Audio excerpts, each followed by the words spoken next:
Hey everybody, welcome back to my channel Pixel and Frisket Finds. My name is Michelle and this is a new episode of Come to Work With Me, a series on my channel where we go through the vintage inventory that we have at the jewelry store where I work.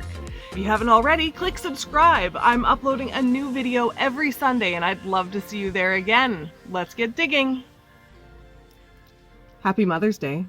Happy Mother's Day to my mom, my #1 fan, my #1 viewer. And happy Mother's Day to all of you moms who are watching. Happy Mother's Day to me.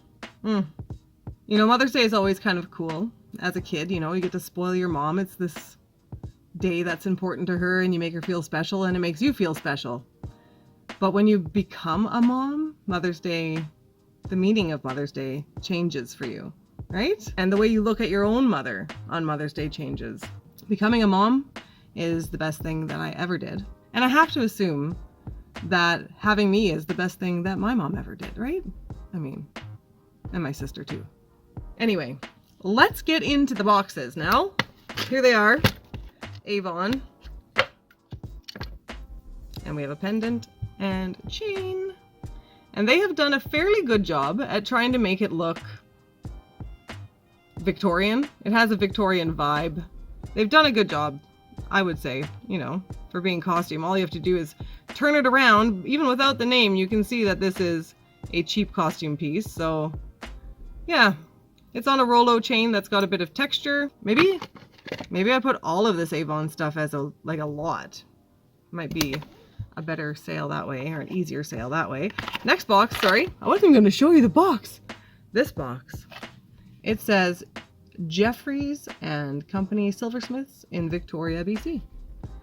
I always like to look up the different names and see if they're still in business or if I can find any information about the history of their business, especially when they are on Vancouver Island or the Sunshine Coast or Vancouver or anywhere in Canada for that matter. But in here, I feel like we looked at these before.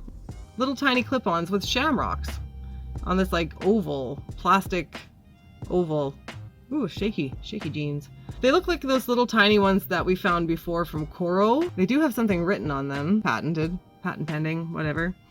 So no maker's mark there. And then the other thing I've got here is a charm bracelet. And you know how I love a good charm bracelet. Gold box. You look, I won't look. What is it? Gold tone something or other. We have a double strand. Oh, this has been Mickey Moused, I think. It's supposed to be triple strand rose. It's in bad shape. It's for a craft bag for sure. And now red polka dot. How cute are you? And we have a classic red rose pin, like every Canadian mama has. Every nana in Canada has at least one of these. It's a fact. And there's also a gold-plated seashell pendant here. You can see the actual shell inside, so you know it's been plated. Nice, nautical. And then it's got a curb chain, just a standard gold tone curb chain. And now we have a set. Necklace, bracelet, and earring set. Here's the bracelet. It is a faux pearl. It goes like big, small, and it's got these little silver stations in between. The bracelet is a stretch bracelet. The earrings are clip-on. And the necklace it's been tampered with. Look, it's got 2 different types of chains and 2 clasps. So somebody made it longer so that they could wear it. And that's okay, but it doesn't do me much good on this end. That's it for our boxes. And I think you know what I'm going to do next. Into the silver bin. Whoa. A chain. This is cool. It's a chain. It's got these long bar pieces linked together. It's long. It does not have a clasp, so I don't think it's long enough to double up on your neck, but I think that's a pretty funky strand. And I'll try and sell that. Definitely. It's out of the silver bin. It's already been confirmed. I don't have a magnet near me right now, so I'm not going to bother with that, but just trust me. Another one. This time we have a brooch. And I don't know if they're faux pearl or real pearl. But the back has a rollover clasp. And let's look just a little closer here for a mark. There it is. Sterling silver. And I'll try and show you. It's on the edge right there. See that? It's got old charm. It's charming. I am charmed. This time, it's a little ring box, a sterling silver ring box from Burke's. There's the Burke's logo on the top there. And it opens up thusly. Oh! It breaks apart thusly. It's broken on the hinge here. But anyway, it's got room for 2 rings, so maybe an engagement set. And on the bottom, it is marked Burke's Sterling as well. It's unfortunate that it's broken. That's going to affect the resale quite a bit. I'll put up on the screen what it might have sold for intact and what I think I might get for it broken. Maybe nothing. Maybe just worth its silver, really, at that point. A little tray. It's quite sweet. It's just small. See? And intricate and tarnished. Beautiful tarnish on there. And there are marks I can see right... Where are you? Right in here. I don't know if you can actually see them. So I will look and tell you. It says M and L. It has an anchor, so Birmingham. It has a rampant lion, so it's sterling. And it has a lowercase a.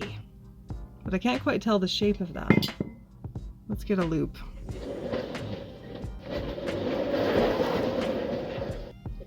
So it's the box with the corners cut off and the ziggy-zaggy bottom. I'll see if I can show them for anyone who might be interested in being able to see it. M and D, and plus is backwards, so I suck, sorry. And then there,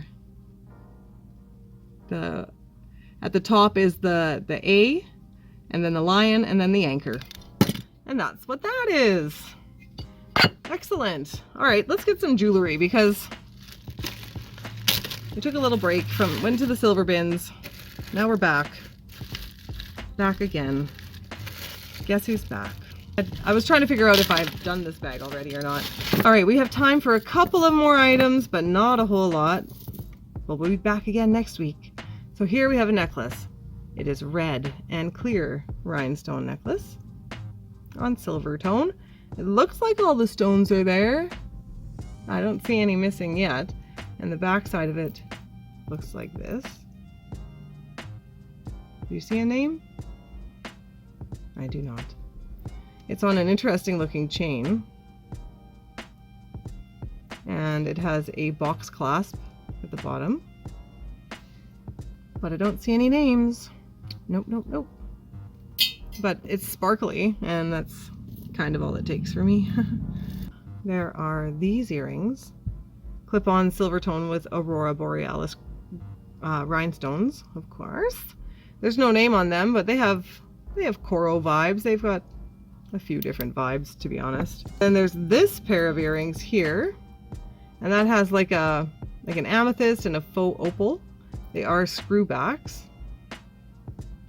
And there's no mark on them either, but I think they're kind of cool. Maybe not. And there's a matching necklace. Now that, maybe I could get behind, but there it is up close. It's got the same stones and everything featured and design as the earrings. They totally go together. The chain goes like this, down to a dongle or dangle that looks like that, like a little pine cone looking dealy. And on the hook, no marks. Well, at least it's a set. It's got that going for it. This one here is a piece of junk. Necklace. Was pretty, not pretty anymore. It's missing so many stones, and it's just nasty looking. You see? Nasty. Same with the bracelet. See? Missing so many things. So that's craft lot. Faux show. And then there's this one. Clear rhinestone looking like a bit of a bow. It's kind of fancy. No, I don't wear any of these. That's pretty. It's intact. There's nothing missing. Now, there's a pair of earrings. And these earrings match that first necklace, obviously, that I brought out. This guy right here. They're screwbacks.